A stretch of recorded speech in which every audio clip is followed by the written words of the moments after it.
मनोविकार दूर नहीं होंगे, मन का रोग दूर नहीं होगा, तब तक मन शुद्ध होने वाला नहीं है।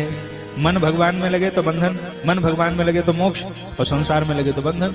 मन भगवान में कब लगेगा? जब मन के विकार दूर होंगे।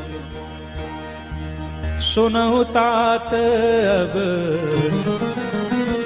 मानस रोगा, सुनहु तात अब मानस रोगा, जिहिते दुख पावहीं सब लोगा, जिहिते दुख पावहीं सब लोगा। ये मन का जो विकार है, यही हमें, मन के रोग यही तो दुखी किए हुए हैं।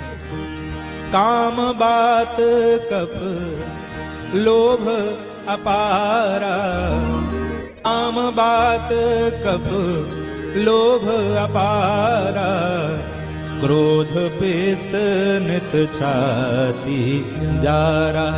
ओ प्रीति करे जो तीनों भाई, उपजै सन्निपात दुखदाई।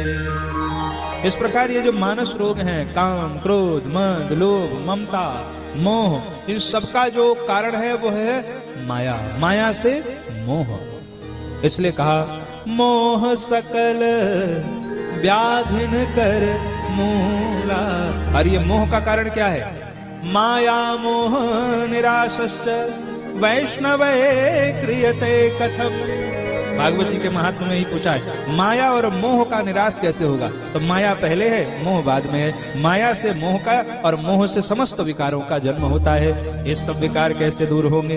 कैसे दूर होंगे भैया? तो एक ही उपाय है, राम कृपाना सही सब रोगा, राम कृपाना सही सब रोगा, जो ये भांति बने संयोगा, जो ये भांति बने संयोगा, जो ये भांति बने संयोगा।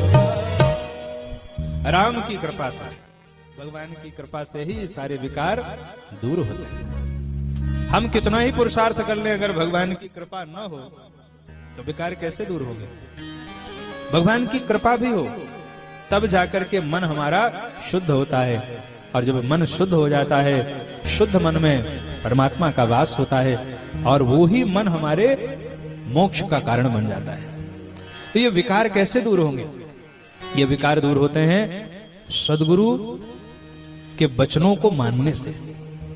सद्गुरु वैद्य वचन विश्वासा, संयम यह न विषय का आशा। विषय की आशा न हो, ये संयम है। और सद्गुरु वैद्य के वचनों पर विश्वास हो, भक्ति हो, श्रद्धा का अनुपान हो, रघुपति भगत की सजीवनी बूटी हो, और राम की कृपा हो, तो ये सारे दोष दूर हो जाते हैं भगवत कृपा से। इसलिए हमें भी भगवान से एक प्रार्थना करनी चाहिए मिलकर सबको, हे प्रभु आपकी कृपा हम पर हो जाए, क्योंकि बिना कृपा के कुछ होने वाला नहीं है। तेरी कृपा का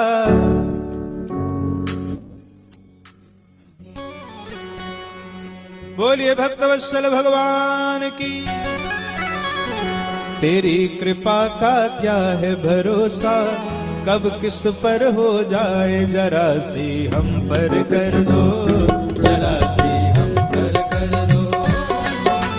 तेरी कृपा का क्या है भरोसा, तेरी कृपा का क्या है भरोसा, कब किस पर हो जाए, जरा सी हम पर कर दो, जरा सी हम पर कर दो। तेरी दया का